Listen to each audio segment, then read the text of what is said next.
శాంతి శాంతి అని శాంతి మంత్రము ముగిసినది. ఈ ప్రకారముగా హరి ఓం తత్సత్తు. పవిత్రాత్మ స్వరూపులకు ప్రియాత్మ బంధువులారా, శ్రీ ఉపనిషద్ భాష్యము కఠోపనిషత్తు. ఈ కఠోపనిషత్తులో నిన్న మనం ఆ యొక్క శాంతి మంత్రాన్ని చెప్పుకున్నాం. కాబట్టి ఈ యొక్క ప్రతి ఒక్క ఉపనిషత్తు కూడా అవతరణిక అంటే సంబంధ భాష్యం అంటారు. జగద్గురు శంకరాచార్యుల వారు ఆ ఉపనిషత్తునకు ఏ విధముగా ఆ ఉపనిషత్తు పఠించటం వలన వచ్చినటువంటి లాభమేమి, ఉపనిషత్తు ఎందుకు పఠించాలి అన్నటువంటి సంబంధ భాష్యాన్ని కొంత మనకి సూచన చేస్తూ ఉన్నారు. ఓం నమో భగవతే వైవస్వతాయ మృత్యవే. కాబట్టి అటువంటి వైవస్వతాయ మృత్యవే భగవతే నమః అని నమస్కారం చేస్తున్నాం. బ్రహ్మ విద్యాచార్యాయ నచికేతసే చ. ఆ బ్రహ్మ విద్య ఆచార్యాయ, ఆచార్యుడనమాట అతడు. ఈ యొక్క బ్రహ్మ విద్యకి ఆచార్యుడు ఎవరు అంటే ఈ ఉపనిషత్తుకి ఆ వేదాంతం చెప్పిన ఆచార్యులు యమధర్మరాజు అన్నమాట. శిష్యుడు నచికేతసుడనమాట. అధ కాటకోపనిషత్తు వల్లీనాం సుఖార్థ ప్రబోధనార్థం అల్పగ్రంథావృత్తి ఆరభ్యతే. భగవత్పాదులు చెప్తున్నారు, ఈ కాటకోపనిషత్తు వల్లిలు ఏమున్నాయో అవన్నీ కూడా సుఖార్థ ప్రబోధనార్థం. ఎందుకు అంటే ఆ శ్లోకాలలో చక్కగా మనకు అవగాహన లేకపోతే వాటి అర్థాన్ని విపరీతంగా మనం తీసుకోవడం జరుగుతుందన్నమాట. ఇలాగనే భగవద్గీతకు కూడా అనేకమైన విపరీత అర్థాలు కూడా తీసుకునే వారికి కలరు. అందుకే వాటికి యథార్థమైనటువంటి అర్థాన్ని సూచించడం కొరకు మరలా ఈ భాష్యాన్ని రాస్తున్నామని భగవద్గీతలు కూడా వ్రాసి ఉన్నారు భగవత్పాదుల వారు. ఎందుకు అంటే ఉన్నది ఉన్నట్లు తెలుసుకున్నప్పుడే సత్యం జరుగుతుందన్నమాట.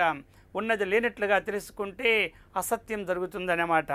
అందుకోసం అటువంటి గ్రంథాన్ని చక్కగా చెప్పడానికి ఆరంభిస్తున్నామని అన్నారు. సదేర్ధాతోహోం విశరణగతి అవసాదనార్థస్య ఉపనిపూర్వస్య క్విప్రత్యాంతస్య రూపం ఉపనిషత్తు. ఈ యొక్క భాష్యంలో చెప్పినారు ఉపనిషత్ శబ్దము ఏ విధంగా నిష్పత్తి అయినదనేది. సదేర్ధాతోహోం, సదులు ధాతువు అన్నమాట. ఆ ధాతువుకి విశరణ, గతి, అవసాదనార్థస్యాం, దానికి 3 అర్థాలు ఉన్నాయి. విశరణము, గతి, అవసాధనము అని అర్థాలు అన్నమాట. విశరణము అంటే నాశము, విశరణము అంటే శిథిలము అని అర్థం తీసుకోవాలన్నమాట. గతి అంటే ఆ యొక్క గమ్యస్థానము, యద్గత్వా నివర్తంతే తద్ధామ పరమమ్మ అని ఆ పరమ పదమే గతి, దాన్ని పొందడం, గమనం. ఆ అవసాధనం పూర్తిగా అవిద్య నాశం. మొట్టమొదటి అవిద్యని శిథిలం చేస్తుంది, అవిద్యని పూర్తిగా నాశనం చేస్తుంది. ఆ యొక్క జ్ఞాన మార్గమైనటువంటి ఆత్మతత్వాన్ని చక్కగా గోచరింప చేస్తున్నదే ఈ యొక్క ధాత్వార్థం అన్నమాట. ఉప నిపూర్వస్యాం క్విప్రత్యాంతస్య ఉప పరమాత్మ సమీపే. ఉప సమీపే నీ నిశ్చయపూర్వకముగా పరమాత్మ విజ్ఞాన్ని కలిగించేదే ఉపనిషత్తు అని చెప్తుందన్నమాట. మరి క్విప్ అనే ప్రత్యయం వచ్చి ఆ రూపమేమో ఉపనిషత్తు అయింది. కాబట్టి ఉపసర్గ, నీ ఉపసర్గ, షద్దులు ధాతువు, దాని క్విప్పు ప్రత్యాంతం వచ్చి ఉపనిషత్ పదము తయారైంది. ఉపనిషత్ పదానికి అర్థం ఏమిటంటే ఆ యొక్క అవిద్యని సంపూర్తిగా నాశనం చేసి విద్య జ్ఞానాన్ని కలుగు చేసి ఆత్మైకత్వాన్ని ప్రతిపాదించినటువంటి విషయం అన్నమాట. ఉపనిషత్తులు ఏం చెబుతాయంటే జీవబ్రహ్మణోహం ఐక్య విషయ అని చెబుతాయి. తత్వమసి మహావాక్యములో తత్వత్వం అన్నటువంటి దానిని ఆ యొక్క జీవాత్మయే పరమాత్మ, భేదం లేదని చెప్పినటువంటి ప్రతిపాదన చేసిన గ్రంథములే ఉపనిషత్తులు అన్నమాట. ఈ ప్రకారముగా ఉపనిషత్ శబ్దేన చ వ్యాచిక్యాసిత గ్రంథం ప్రతిపాద్య వేద్య వస్తు విషయీ వేద్యా ఉచ్యతే. చెప్తున్నారు ఉపనిషత్ శబ్దము చేత వ్యాఖ్యాసితం, వ్యాచిఖ్యాసితం. కాబట్టి అటువంటి గ్రంథాన్ని ప్రతిపాద్య వేద్య వస్తువుని విషయ ఏమిటంటే విద్య, దీన్ని బట్టి కూడా ఉపనిషత్ అని అర్థం వచ్చిందని చెప్తున్నారు. కేన పునః రద్ధయోగేన ఉపనిషత్ శబ్దేన విద్య ఉచ్యతే. ఇక రెండవది ఇంకొక అర్థం చెప్తున్నారు ఉపనిషత్తుని. ఏ ముముక్షవహాం, ఏ ముముక్షువహా. ముముక్షువులంటే ఎవరు? మోక్షము కోసము ప్రయత్నము చేసే ప్రతి వ్యక్తి ముముక్షు. ఇది గుర్తుపెట్టుకోవాలి అందరూ కూడా. వారి స్త్రీలైనా పురుషులైనా బాలురైనా వృద్ధులైనా వారెవరైనా సరే ధర్మార్థ కామ మోక్షములలో చివరిదైన మోక్షాని కోసం ప్రయత్నం చేసిన ప్రతి వ్యక్తి కూడా ముముక్షువ. వారు ముముక్షు. ముముక్షువ అంటే బహువచనం ముముక్షువుడు. ద్రష్టానుశ్రవిక విషయ వితృష్ణ సంతః. మరి ముముక్షు లాంటి వారంటే ద్రష్ట, ఇహలోక విషయ సుఖములను వదిలిపెట్టిన వారు. ఆనుశ్రవికాం అనుశ్రూయతే ఇది ఆనుశ్రవిక. అను పశ్చాత్ శ్రూయతే, గురువు చెప్పడము శిష్యుడు వినడం, దీనిని అనుశ్రూయమంటారు. అనుశ్రూయతే ఇది ఆనుశ్రవిక. అనుశ్రూయతే విన్న తరువాత అది ఎక్కడ వినియోగం చేస్తాడు? ఆ యొక్క వేదము యజ్ఞయాగాదుల యందు వినియోగం చేస్తాడు. ఆ యజ్ఞయాగాదుల ద్వారా మనకు ఒక అపూర్వము అన్నటువంటిది హృదయాకాశంలో పడుతుందన్నమాట. ఆ అపూర్వము ఈ శరీరం విడిచిపెట్టిన తరువాత స్వర్గాది లోకమును ప్రేమ మనకి పొందింపచేస్తుంది. దానికి ఆనుశ్రవిక అంటారు. అనుశ్రూయతే ఇది ఆనుశ్రవిక. అటువంటి స్వర్గాది విషయముల యందు కూడా తృష్ణ లేకుండా ఉండుట, అది ద్రష్టానుశ్రవిక విషయ వితృష్ణా సంతః. అటువంటి వారు ఉపనిషత్ శబ్దవాచ్యాం వక్ష్యమాణ లక్షణాం, చెప్పబోయే లక్షణము ద్వారా విద్యాం ఉపసద్య ఉపగమ్యాం, అటువంటి బ్రహ్మ విద్యాం ఉపసద్య సమీపించి తన్నిష్టయాం తద్బ్రహ్మ, దానిందు నిష్ట ద్వారా నిశ్చయేన శీలయంతి, అన్యం ఆత్మ అనాత్మ అన్నటువంటి విచారణ ద్వారా ఆత్మకు మించినది లేదని ఒక నిశ్చయం చేసి దాని యందే ఉన్నవారు. తేషాం, అటువంటి వారికి అవిద్య దేహే సంసార బీజస్య విశరణాత్తు. అవిద్యా దేహే, ఈ సంసార బీజానికి కారణమైనటువంటి అవిద్య విశరణాత్తు, హింసనాత్తు, వినాశనాత్ అని 3 అర్థాలు ఇచ్చారు. ఇత్యనేన అర్థయోగేన, ఇటువంటి అర్థము ద్వారా కూడా ఇది ఉపనిషత్తు అని చెప్పబడుచున్నది అని చెప్పినారు. ఇంకొక విషయం కూడా చెప్తున్నారు. నిచాయ్య తం మృత్యుముఖాత్ ప్రముచ్యతే, దీన్ని చక్కగా తెలుసుకొని మృత్యుముఖాత్తు, జన్మ జరా ప్రవాహశీలమైనటువంటి దాని నుండి ప్రముచ్యతే అని ఈ ఉపనిషత్తు అనేది చెప్పబడుతుంది. ముందుకి పూర్వోక్త విశేషణాన్ ముముక్షూన్, అటువంటి ముముక్షువులను గూర్చి పరం బ్రహ్మ గమయతి, ఆ పరబ్రహ్మ పొందుచున్నది, వారి ద్వారా పొందింపబడుచున్నది. ఇది బ్రహ్మ గమయిత్వేన యోగాత్తు, బ్రహ్మాత్మ యోగ్యమైనటువంటి గతి అని గమనం, దాని ద్వారా కూడా ఇది ఉపనిషత్ అని చెప్పబడుచున్నది అని చెప్తున్నారు. ఇంకా ఒక విషయాన్ని చెప్తున్నారు. బ్రహ్మ ప్రాప్తో విరజో అభూత్ విమృత్యు. బ్రహ్మప్రాప్త, ఆ బ్రహ్మజ్ఞాని విరజ, రజ అంటే పాపము, ధూళి అంటారు పాపము. విగత రజ విరజ, అటువంటి పాపము లేనిది. అభూత్ విమృత్య, భూత్ పాపము లేనివాడుగును, విమృత్యు మరణధర్మము లేనివాడుగును. ఇది లోకాది బ్రహ్మజజ్ఞోయో అగ్నిం తద్విషయయా విద్యాయా. ఇక రాబోయే దాంట్లో చెప్పబోతాడు. నచికేతుడు 3 వరాలు కోరుకోవడం, అందులో 2వ వరము అగ్ని విద్య అన్నమాట. అటువంటి అగ్ని విద్య ద్వారా కూడా ప్రార్థయామానాయా స్వర్గలోక ఫల ప్రాప్తి హేతుత్వేన గర్భవాస జన్మ జరాది ఉపద్రవ బృందస్య లోకాంతరే పౌనఃకృత్యేన ప్రవృత్త్యస్య అవసాదిత్వేన శైథిల్యాపాదనేన ధాత్వార్థయోగాత్తు. ఇది కూడా అగ్ని విద్యాపి ఇత్యుచ్యతే ఉపనిషత్తు. ఇంకా చెప్తున్నారు, అటువంటి అగ్ని విద్య ద్వారా ఆ అంతఃకరణ శుద్ధి కలిగి పరంపరా సాధనముచే ఆత్మజ్ఞానం కలుగుతుంది. కాబట్టి అది కూడా ఉపనిషత్ శబ్దము ఘటిస్తున్నదని, ఉపనిషత్ శబ్దం చెప్పబడుతుందని చెప్పినారన్నమాట. ఈ ప్రకారముగా స్వర్గలోక అమృతత్వం భజంతే ఇత్యాది ఈ ఉపనిషత్తు చెప్తుంది. స్వర్గలోకాహ అమృతత్వం భజంతే, స్వర్గలోకములో అమృతత్వాన్ని పొందుచున్నారని ఈ ఉపనిషత్తు చెప్తుంది. అయితే ఈ ప్రకారముగా ననుచ ఉపనిషత్ శబ్దేన అధ్యాతారో గ్రంథమపి అభిలషంతి ఉపనిషదం మదీమహే అధ్యాపయామః ఇతి చ ఏవం నైష దోషః అంటున్నారు. ఉపనిషత్ శబ్దము చేత అధ్యాతారః కాబట్టి ఇది గ్రంథము అధ్యయము చేయబడిందే కదా. మరి ఇటువంటి గ్రంథము ఏ విధముగా ఓ బ్రహ్మ విద్యని మనకు పొందింపచేస్తుంది అని అంటే చెప్తున్నారు. మరి దోషము కదంటే దోషము కాదన్నారు. ఎందుకంటే అవిద్యా సంసార హేతు విశరణాదేహే ధాత్వర్థస్య గ్రంథమాత్రే అసంభవాత్తు. అయితే కేవలము నాశనం చేస్తుందంటే గ్రంథము అవిద్యాన్ని నాశనం చేయదు. అది ఎప్పుడూ కూడా మరి ఏం చేస్తుంది, ఆ గ్రంథములో విన్న విషయం ఏమిటి, జ్ఞానం అన్నమాట. ఆ జ్ఞానం అనేది అవిద్య నాశనం చేస్తుంది. కాబట్టి దీనివల్ల కూడా అవిద్యాది సంసారహేతు విశరణాదేహే దాత్వర్థస్య గ్రంథమాత్రే సంభవాత్తు విద్యాయాంచ సంభవాత్తు. విద్య అనేదే గ్రంథధారణ మేధ. గ్రంథం అక్కడనే ఉంటుంది. గ్రంథముల విషయం ఎక్కడ ఉంటుంది, మన యొక్క హృదయంలో ఉంటుందన్నమాట.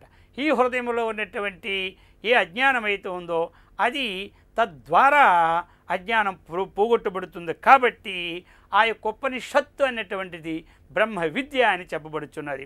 కాబట్టి ఈ ప్రకారముగా చెప్తూ ఉన్నారు. గ్రంథస్యాపి తాదార్థ్యత్వేన తచ్చబ్దస్త్వోపత్తి. లోకంలో చెప్తున్నారు ఆయుర్వైఘృతం అంటారు. ఎవరైతే నేతిని వాడతారో వారి ఆయుష్ పెరుగుతుందంట. నేతియే అంటే నెయ్యే ఆయువు అంటారు. అదేనికది ఉపలక్షణం. ఆ యొక్క నేతిలో ఆయుష్ని పెంచే గుణం ఉన్నది. అలాగనే ఈ యొక్క బ్రహ్మ విద్య ద్వారా అంటే ఉపనిషత్ ద్వారా బ్రహ్మజ్ఞానము కలిగి దానివల్ల అజ్ఞానం పోతుంది. కాబట్టి ఈ ఉపనిషత్ శబ్దము బ్రహ్మ విద్య అని చెప్పబడుతుందన్నమాట. గ్రంథేతు ఈ ప్రకారముగా ఉక్త విద్యాయా పరబ్రహ్మతత్వ ప్రత్యేగాత్మభూతం ప్రయోజనం. ఈ ఉపనిషత్తుకి ఆత్యంతిక దుఃఖ నివృత్తి పరమానంద ప్రాప్తి చెబుతుంది. కాబట్టి ఇటువంటి విషయాన్ని ఇక గ్రంథంలో చక్కగా చెప్పదలించినారు. అటువంటి సామర్థ్య శక్తిని వేదమాత ఆచార్యుల వారు మనకిచ్చి రక్షించుదురుగాక. ఓం శాంతి శాంతి శాంతి. హరి ఓం తత్సత్తు. పవిత్రాత్మస్వరూపులకు ప్రియాత్మ బంధువులారా, శ్రీ ఉపనిషద్ భాష్యము కఠోపనిషత్తు. కఠోపనిషత్తులో మనం నిన్నను అవతరణిక సంబంధ భాష్యాన్ని చెప్పుకున్నాం. అటువంటి సంబంధ భాష్యములో చివరికి ఏం చెప్పారు, ఇందులో కూడా విశిష్టో అధికారి విద్యాయా ఉక్త చెప్పుకున్నారు. అందుకని ఉపనిషత్ శబ్దము ఏ విధముగా వర్తించిందో అది తెలియచేసుకున్నాం. అతః యథోక్తాధికారి విషయ ప్రయోజన సంబంధాయా విద్యాయా కరతల న్యస్తామాలకవత్తు ప్రకాశకత్వేన విశిష్టాధికారి అని చెప్పుకోవచ్చు. అతః ఇప్పుడు చెప్పినటువంటి విషయాల మీద యథా ఉక్తాధికారి, వేదాంత గ్రంథానికి అధికారి విషయము సంబంధము ప్రయోజనము ఉంటుందని మొట్టమొదటి ప్రారంభంలో కూడా మనం ఒకసారి తెలియజేసుకున్నాం. ఆ ప్రకారముగా ఉక్త అధికారి కావాలి. అధికారి అంటే సాధన చతుష్టయ సంపన్న అధికారి అన్నమాట అర్థం. ఆ ప్రకారముగా అధికారి విషయము అంటే ఏమిటి, మరి ఈ వేదాంతానికి విషయాలు ఏమీ ఉండవన్నమాట. జీవ బ్రహ్మణోహో ఐక్య విషయం అన్నమాట. ఈ ప్రకారముగా ఉపనిషత్తులో విషయం ఏమిటంటే జీవబ్రహ్మల యొక్క ఐక్యమే. ప్రయోజనము సంబంధము. సంబంధము అంటే ప్రతిపాదక భావ సంబంధము అథవా బోధ్య బోధక భావ సంబంధము అన్నమాట. ప్రయోజనము అంటే ఆత్యంతిక దుఃఖ నివృత్తి పరమానంద ప్రాప్తి, ఇది ప్రయోజనం అన్నమాట. ఈ ప్రకారముగా సంబంధాయా విద్యాయా కరతల న్యస్తామలకవత్ అని చెప్పినారు. కరతలము అంటే ఇది చెయ్యి అన్నమాట. కరపృష్ఠం అంటే ఇది. ఈ కరతలములో పెట్టినటువంటి ఆమలకం ఎంత స్పష్టముగా గోచరిస్తుంటాదో ఆ ప్రకారముగా ఈ ఉపనిషత్తు ఎవరైతే అధ్యయనం చేస్తారో వారికి ప్రకాశకత్వేన ఏదైతే మనకి ఆ ఐక్య విషయమైన బ్రహ్మ, ఆ బ్రహ్మజ్ఞానం అనేది వీరికి చక్కగా ప్రకాశమానమే కలుగుతుందని. విశిష్టాధికారి అతడే చక్కనైనటువంటి అధికారి. సంబంధా అధికారి, విషయము, ప్రయోజనము, సంబంధము ఈ 4 విషయాల్లో ఉన్నటువంటి ఈ యొక్క ఆనందమైనటువంటి చివర ఆ ప్రయోజనము ఏతావల్యాః భవంతిత్యతః. ఈ కఠోపనిషత్తు వలులు యందు ఈ విషయాల్ని చక్కగా ప్రతిపాదించి ఉన్నాయి కాబట్టి ఆ యథా ప్రతిభానం వ్యాచక్ష్మహే వాటి విషయాన్ని నేను వ్యాఖ్యానం చేయడానికి ప్రయత్నం చేస్తున్నానని మొట్టమొదట సంబంధ భాష్యంలో ఆ విషయాన్ని చెప్పారన్నమాట. కాబట్టి ఇది కఠోపనిషత్తు అన్నాం. మరి కాటక అనే ఋషి చెప్పినందువలన ఇది కఠోపనిషత్తు అని ఒక ప్రతీతి వస్తూ ఉన్నదన్నమాట. అందులో కఠోపనిషత్తులో మొట్టమొదటి మంత్రం ఓం ఉశన్హవ వై వాజస్రవసః సర్వవేదసం దదోం తస్యః నచికేతా నామ పుత్ర ఆసాం. ఓం ఉశన్హ వై వాజస్రవసః సర్వవేదసం దదోం తస్యః నచికేతా నామ పుత్ర ఆసాం. ఓం ఆ పరబ్రహ్మతత్వాన్ని మనసులో స్మరించుకోవడం మొట్టమొదట. ఎందుకంటే ఏ మంత్రం ప్రారంభమైనా సరే మొట్టమొదటిసారిగా ఆ ఓంకారాన్ని ఉండాలన్నమాట.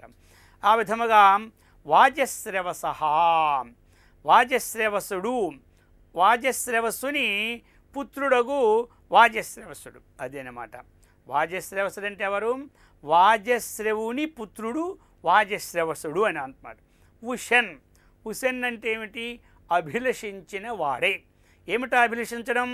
విశ్వజిద్యాగాచరణము వలన లభించినటువంటి ఫలాన్ని కోరినవాడై సర్వవేదసం తన యొక్క సర్వస్వమును దదౌ దక్షిణారూపమున ఇచ్చాను అని అర్థమన్నమాట. తస్యా ఆ వాజస్రవసునకు నచికేతో నామాం, నచికేతుడు నచికేతసుడని కూడా పిలవచ్చు. అటువంటి నచికేతసుడని పేరు గల పుత్ర పుత్రుడు ఆశ ఉండెను. మొట్టమొదట ఈ శ్లోకములో వచ్చిన తాత్పర్యం ఏమిటి అంటే వాజస్రవసుని పుత్రుడైనటువంటి ఆ యొక్క వాజశ్రవుని పుత్రుడైనటువంటి వాజస్రవసుడు ఈ యొక్క విశ్వజిత్ యాగాచరణాన్ని చేసినాడు. దానిలో వచ్చినటువంటి ఫలాన్ని అభిలషించిన వాడై తన యొక్క సర్వస్వమైనటువంటి ధనాన్ని కూడా దక్షిణ రూపములో ఇచ్చను. అటువంటి వాజస్రవసునకు నచికేతసుడైనటువంటి ఒక పుత్రుడు ఉండెను అన్నటువంటిది. మరి ఈ యొక్క ఉపనిషత్తు చెప్పడానికి ఎవరు చెప్పారు? ఎవరికి అంటే ఇది యమధర్మరాజు నచికేతసునికి చెప్పినటువంటి ఘట్టమన్నమాట, ఆఖ్యాయిక కథారూపం అన్నమాట. ఆ విధముగా యమధర్మరాజు ఎవరంటే సూర్యుని యొక్క పుత్రుడనమాట. ఆదిత్యుని పుత్రుడు యమధర్మరాజు. ఈ యొక్క ఉపనిషత్తుకి ఆచార్యులు ఎవరంటే యమధర్మరాజు ఆచార్యులు, శిష్యులు ఎవరంటే నచికేతసుడు అన్నమాట. దాన్నే శంకర భాష్యం చెప్తున్నారు. తత్ర ఆఖ్యాయిక విద్యాస్తుత్యర్థ. ఈ యొక్క ఆఖ్యాయిక దేనికోసం? విద్య. విద్య అంటే ఆ జ్ఞానస్థుతి కొరకనమాట. ఉషన్ కామయమాన హవై ఇది వృత్తార్థ స్మరణార్థో నిపాత వాజం అన్నం. కొన్ని నిపాతాలు అంటారు. నిపాతాలంటే మనం అంటాం ఆయన అలా చేస్తారట, ఇలా ఉంటారట, అట అట అంటాం. ఆ విధంగా అది నిపాతం అన్నమాట సంస్కృతంలో. వాజం అంటే అన్నం, శ్రవ అంటే కీర్తి. నిరతాన్నదానం చేయుట వలన వాజశ్రవసుడు అని వాజశ్రవుడు అని పేరు వచ్చింది ఆయనకి. నిరతాన్నదానం వాజం అన్నం, శ్రవ అంటే కీర్తి అన్నమాట. ఎప్పుడైతే నిరతాదానం చేస్తున్నాడో అతని కీర్తి బాగా పెరిగింది. అందుచేత వాజం అన్నం తద్దానాది నిమిత్తం శ్రవ. కీర్తి ఒట్టు వస్తుందా? ఇంట్లో కూర్చుంటూ వస్తుందా కీర్తి? మనము తద్దానాది అంటే అన్నదానము కానీ, హిరణ్యదానము కానీ, భూదానము కానీ, గోదానము కానీ, పెద్ద పెద్ద పనులు కానీ అవన్నీ చేస్తుంటే కదా కీర్తి వస్తుంది. ఇతనే దేనివల్ల వచ్చింది? అన్నదానం వల్లను, అటువంటి దానాల వల్ల కీర్తి వచ్చింది. కాబట్టి యస్య సా వాజశ్రవ రూఢితో వా అర్థమన్నమాట. రూఢార్థం ఒకటి, ఈ విధమైన అర్థం ఒకటి. తస్య అపత్యం అటువంటి వాని కుమారుడు వాజశ్రవస, వాజశ్రవసుడు. ఇలా ఇతడు విశ్వజిత సర్వమేధేన ఈజే. కాబట్టి తత్ఫలం కామయమాన, ఆ యొక్క సర్వజిత్ యోగం చేసినటువంటి ఫలాన్ని చక్కగా కోరినవాడై సచాం ఏతస్మిన్ క్రతో సర్వవేదసం, ఆ సర్వవేదసం దదో అంటే తన సర్వస్వాన్ని కూడా ఆ ఋత్విక్కులకు, ఆ సదస్యులకు ఇతని యొక్క అదంతా దానాన్ని చేసినాడనమాట. దానం దత్తవాన్ తస్య యజమానస్య నచికేత నామ పుత్ర ఆసాం. అటువంటి వానికి నచికేతసుడు అన్నటువంటి ఒక పుత్రుడు ఉన్నాడనమాట. ఆ విషయాన్ని ఈ మంత్రం చెప్పింది. ఇక తగుంహ కుమారగం సంతం దక్షిణాసు నీయమానాశు శ్రద్ధా వివేశ సోమన్యత. రెండవ మంత్రం చెప్తుంది తగుంహాం కుమారగం సంతం దక్షిణాసు నీయమానాసు శ్రద్ధా వివేశ సోమన్యత సంతం. అటువంటి ప్రథమ వయస్సునందున్నటువంటి తంహా, ఆ ప్రసిద్ధమైనటువంటి కుమారం, కుమారుడు నచికేతసుని అంటే చెప్తున్నారు ఇక్కడ. అతనికి విశేషముడు, చాలా ప్రసిద్ధమైనటువంటి వాడు నచికేతసుడు అన్నమాట. అందరిలాంటి పుత్రుడు కాదు అతడు. అటువంటి వాడు ప్రథమ వయస్సులో ఉన్నాడన్నమాట. ఈ విధముగా ప్రథమ వయస్సు ఉన్నటువంటి ఆ ప్రసిద్ధమైనటువంటి కుమారుడగు నచికేతసుడు దక్షిణాసు యజ్ఞ దక్షిణలు నియమానాసు ఇవ్వబడుచుండగా, ఎప్పుడైనా మనం యజ్ఞం చేశామంటే అనంతరం దక్షిణాదులు ఇవ్వాలి. యజ్ఞం లేనిది, అలాగే దక్షిణ లేనటువంటి తమో గుణము సంబంధించినటువంటిది అన్నమాట. అది శాస్త్ర ప్రక్రియ లేనటువంటిదని చెప్పారు. అందుకని దక్షిణాసు ఆ యజ్ఞ దక్షిణుడు నియమానాసు ఇవ్వబడుచుండగా శ్రద్ధ ఆస్తిక్య బుద్ధి ఆవివేశం ప్రవేశించడం. ఎవరికి? ఆ నచికేతసుని యొక్క మనస్సులో ఈ విధంగా తలంచుకున్నాడనమాట. ఎప్పుడది? ప్రప్రథమమైనటువంటి ఆ ప్రథమ వయస్సులోనే తండ్రి గారిస్తున్నటువంటి దక్షిణలన్నీ చూశాడు. ఆ చూసి అతడు అనుకున్నాడు ఈ విధముగా. కాబట్టి దాన్ని భాష్యకారులు చెప్తున్నారు. తంహ నచికేతసం కుమారం, కుమార వయస్సు ప్రథమ వయస సంతం అప్రాప్త జననం శక్తిం బాలమేవ.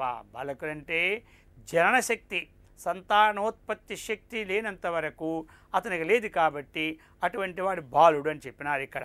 అందుకని తంహాం నచికేతసం కుమారం ప్రథమ వయసం సంతం అప్రాప్త ప్రజనన శక్తిం బాలమేవా. శ్రద్ధ ఆస్తిక్య బుద్ధి పితు హితకామ ప్రయుక్త ఆవివేశ ప్రవిష్టవతి. ఈ ప్రకారముగా ఆ యొక్క తండ్రికి క్షేమము చేకూర్చాలన్నటువంటి శ్రద్ధ కలిగిన వాడే. కస్మిన్ కాలే ఇతనికి, ఏ కాలంలో ఇతనికి ఈ ఉద్దేశం కలిగిందంటే ఋత్విగ్భ్య సదస్యేభ్యశ్చ దక్షిణాసు నియమానాసు. ఋత్విక్కులకి దక్షిణలు ఇచ్చినటువంటి సమయంలో ఈయనకి ఇది కలిగినదన్నమాట. అందుచేత విభాగేన ఉపనీయమానాసు దక్షిణార్థాసు ఘోషు చ ఆవిష్ట శ్రద్ధ నచికేత అమన్యత. అటువంటి సమయంలో నచికేతసుడు ఈ విధమైనటువంటి విషయాన్ని చక్కగా అవలోకించాడు. ఎందుకంటే తండ్రి ఇచ్చినటువంటి దానముల ద్వారా అతడికి స్వర్గం కానీ లేకుండా మళ్ళీ నరకతుల్యమైనటువంటి త్రోవలో వచ్చినందుకు అవకాశాలు కొన్ని ఉన్నాయి కాబట్టి నేను కొడుకునై ఉండి తెలిసి కూడా ఊరుకోవడం మంచిది కాదు, ఈ విషయం ఏ విధంగా చేయాలని అతడు తలంచుకున్నాడు. అదే ఈ మంత్రంలో చెప్పారన్నమాట. తంహాం కుమారగం సంతం దక్షిణాసు నియమానాసు శ్రద్ధా వివేశ సోమన్యత. సోమన్యత అంటే ఇంకా ఆయన చెప్పలేదు, ఆయన మనస్సులో ఈ విధంగా తలంచుకుంటున్నాడు. ఇది ఇటువంటి విషయం శృతి ప్రతిపాదించినది కాబట్టి ఓం శాంతి శాంతి శాంతి. హరి ఓం తత్సత్తు.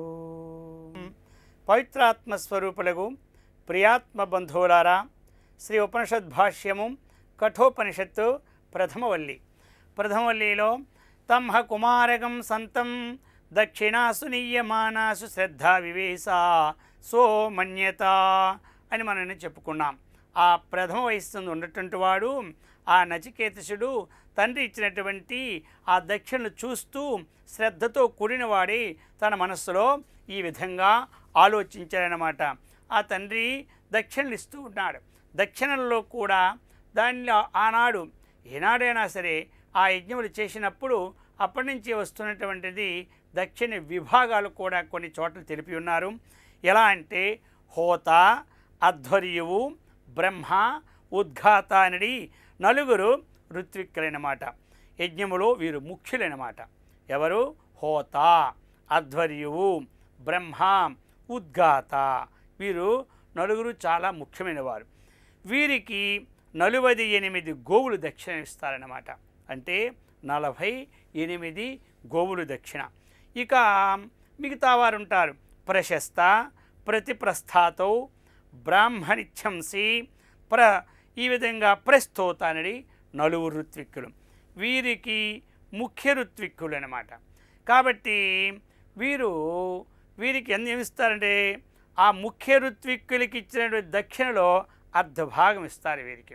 వారికి 48 అంటే వీరికి 24 అన్నమాట. ఆ ప్రకారముగా ఆచ్ఛావాన్, వేష్ట, అగ్నిథ, ప్రతిహర్తలు వీరు 4 ఋత్విక్కులు అన్నమాట. మరి వీరికి ఎంత అంటే ఆ ముఖ్య ఋత్విక్కులకి దక్షిణలు అయితే ఇచ్చారో అందులో 3వ భాగము వీరికి ఇస్తారన్నమాట.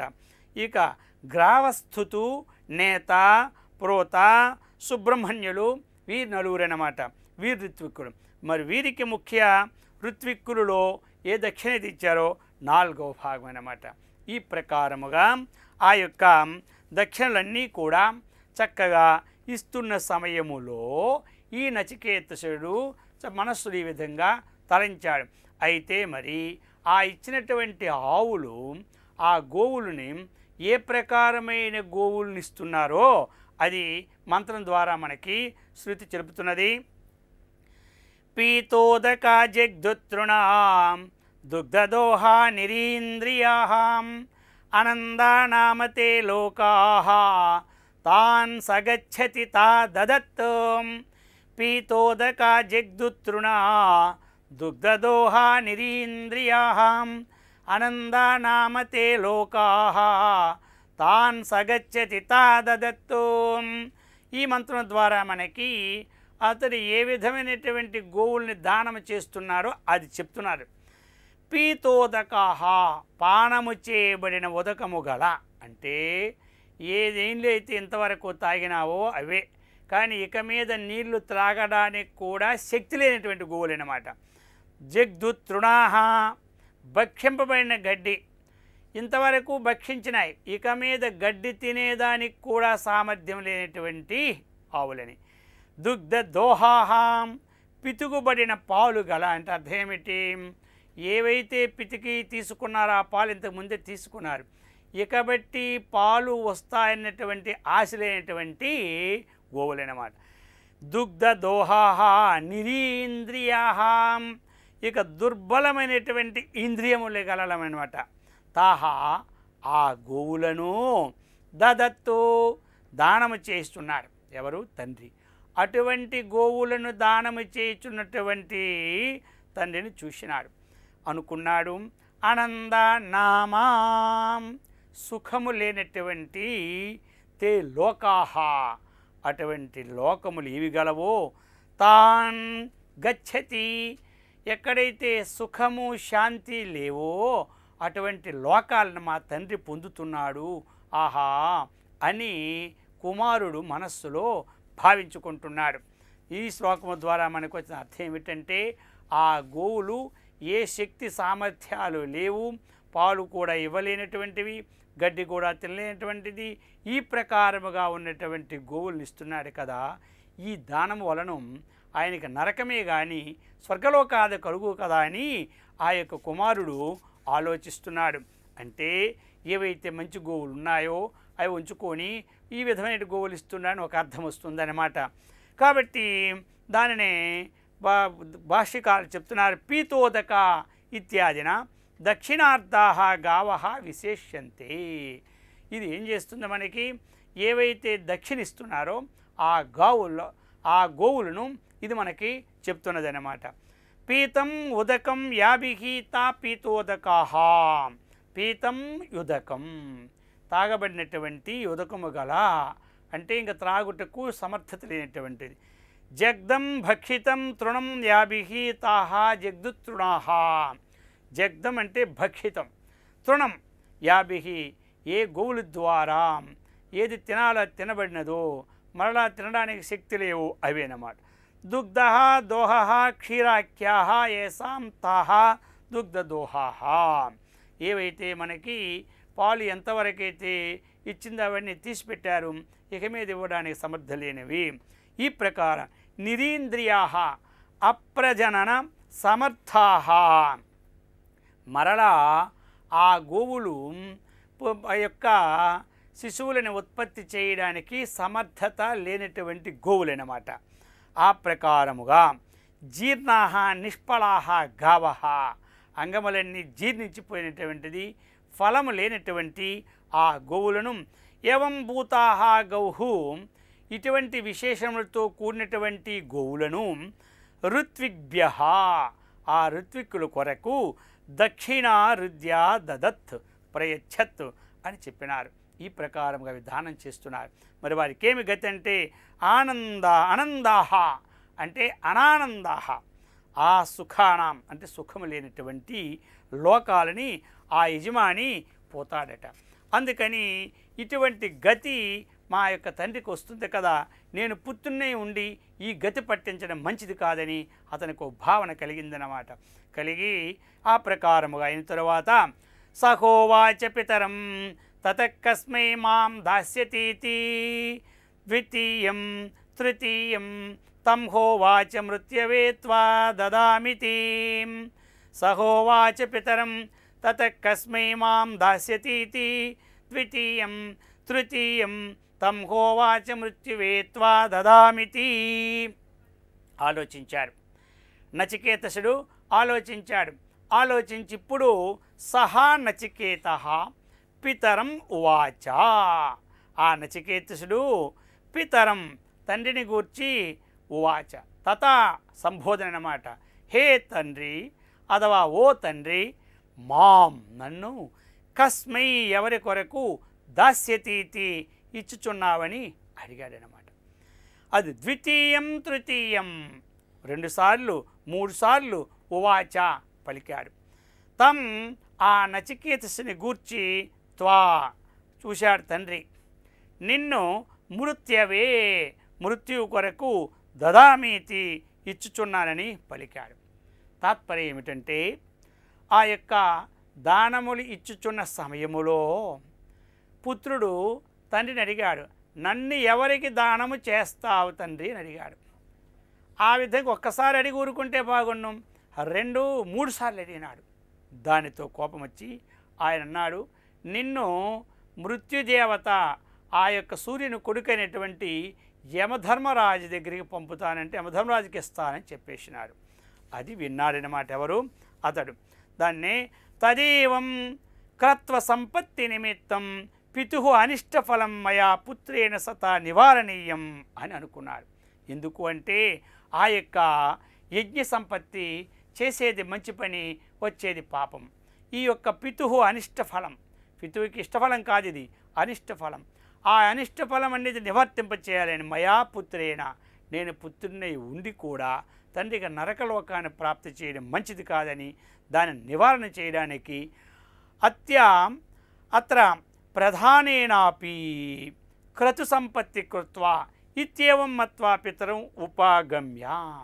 వెంటనే ఈ విధంగా తలంచి ఆ యొక్క తండ్రి సమీపానికి వెళ్ళి సహ ఉవాచ అతడు పలికాడు, పితరం హీం తథా, హే తాత, హే తండ్రి, కస్మై ఋత్విగ్ విశేషాయ దక్షిణార్థే మాం దాస్యతి. ఏ ఒక్క ఋత్విక్కును కొరకు దక్షిణ కోసమై అతనికి దక్షిణార్థే దక్షిణ ప్రయోజముగా నన్ను ఏ ఋత్విక్నికి ఇస్తారని చెప్పినాడు. ఇది ప్రయచ్చసి ఇత్యేతతో ఏవం ఉక్తేనాపి పిత్రా ఉపేక్షమాణోపి. ఈ ప్రకారముగా కుమారుడు పలికితే తండ్రి ఆ విషయాన్ని విన్నా సరే ఉపేక్ష అంటే ఉదాసీనంగా ఉండిపోయాడు, మారు పలకలేదు. ఇప్పుడు మారు పలకలేదు. ఎందుకు పలకలేదు?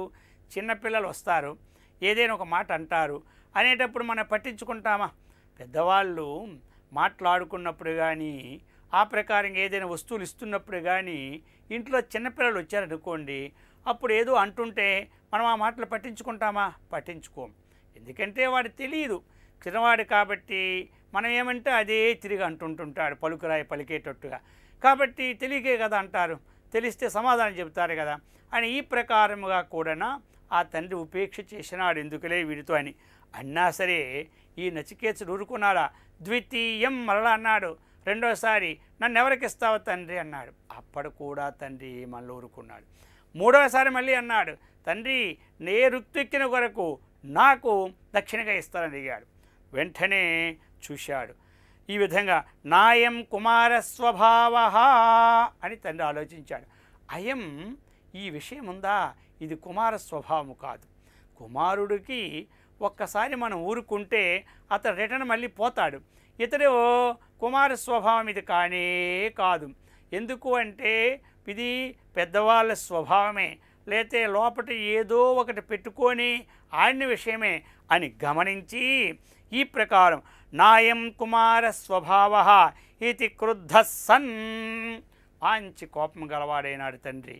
ఎప్పుడైతే ఇతడు సామాన్యుడి కాదు, నేను ఒక్కసారి అన్నప్పుడు ఊరుకున్నాను, రెండుసార్లు అన్న ఊరుకున్నాను, ఇక మాటి మాటికి అనడం మొదలెట్టాడు కాబట్టి దాని మీద ఏమవుతుంది? క్రుద్ధం, కోపం వస్తుందన్నమాట.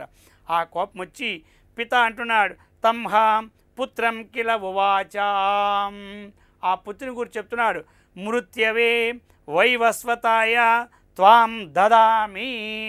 ఆ యొక్క ఆదిత్యుని పుత్రుడైనటువంటి యమధర్మరాజుకి నీకేమో ఇచ్చేస్తున్నాను అన్నారని చెప్పాడు. కాబట్టి ఈ విధముగా ఈ మంత్రం మనకి తెలియజేసినది. ఓ